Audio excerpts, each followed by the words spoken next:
6 suspects will appear in a Durban court tomorrow in connection with the murders of Kiernan aka Forbes and celebrity chef Tebello Tibz Murders. They were gunned down at a restaurant just over a year ago. 2 of the suspects were arrested in Eswatini over the weekend and have still to be extradited to South Africa. For more on the story, we're now joined by Eswatini government spokesperson Alpheous Nxumalo. Mr. Nxumalo, thank you so much for your time this morning. So can you briefly just talk to us about, these arrests? We know, of course, that in South Africa, they took a space of over 10 months in terms of arresting some of these suspects. Just talk to us about the circumstances surrounding the suspects, particularly in Eswatini.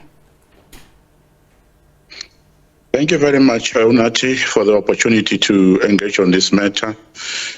However, as you may know, that the details yet are already before court, which means our comments are now restricted to the parameters of the court process. However, the suspects that were arrested here were as a result of South African police indicating to their counterparty to Eswatini that they have suspects that they believe are hiding in the country.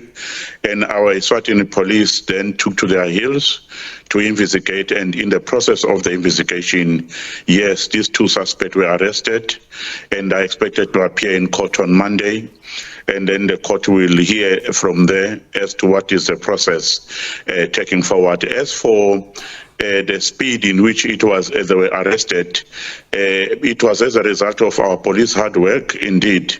And as you may know, that the cooperation between the South African police and the Eswatini police have always been mutual and reciprocated on a number of investigations that are unfolding. And this is one of the breakthroughs we are proud to for our member of the police service to make a breakthrough in a very short space of time. Now, one of the things that we heard during that press conference by a top policeman yesterday in KwaZulu-Natal was how this particular crime was orchestrated by these 6 who are now behind bars, and of course 2 in Eswatini. The police did not rule out that 1 more suspect may be out there. Any questions in terms of how investigations are going there in terms of finding more people that are responsible for this murder?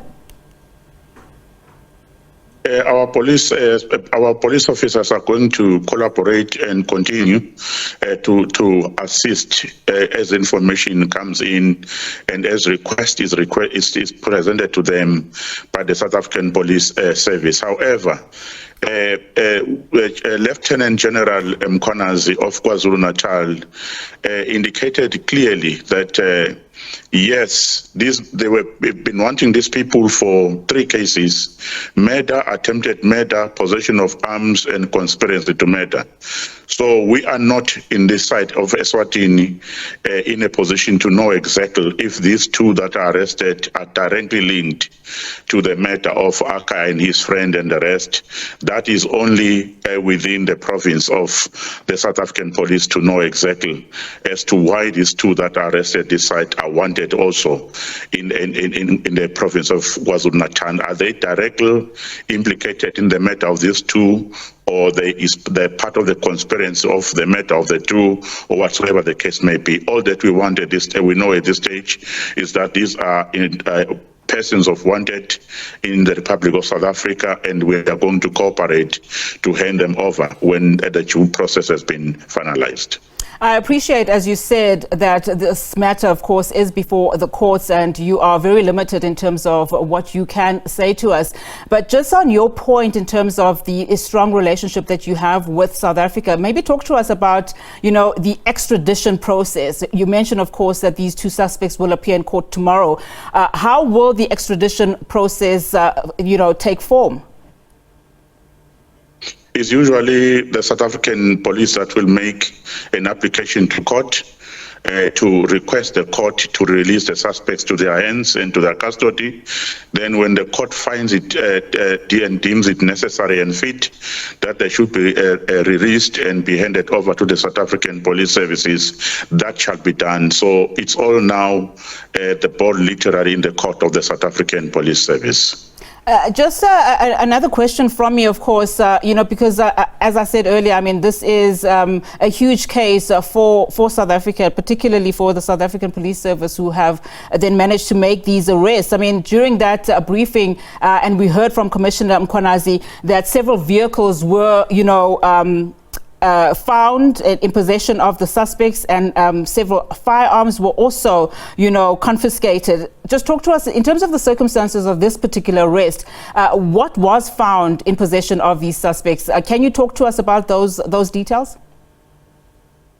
Yes, what has been found have not been made public yet, but all the exhibit that has been collected where the suspects were arrested were all duly handed to the court, and we are definitely sure that by the time they appear in court, all what was found in their surroundings and when they were arrested shall then be made known to the public. Can you talk to us, Mr. Nxumalo, as we conclude, how long these suspects were in Eswatini? We really don't have an idea yet as to how long they've been hiding here.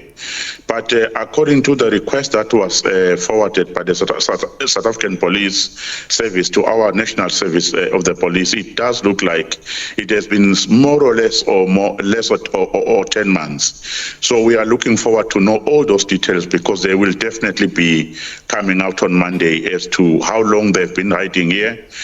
We are only suspecting at this stage that they may have probably spent close to 10 or less months in the Kingdom of Eswatini. I suppose most of those details will then transpire, during these court processes.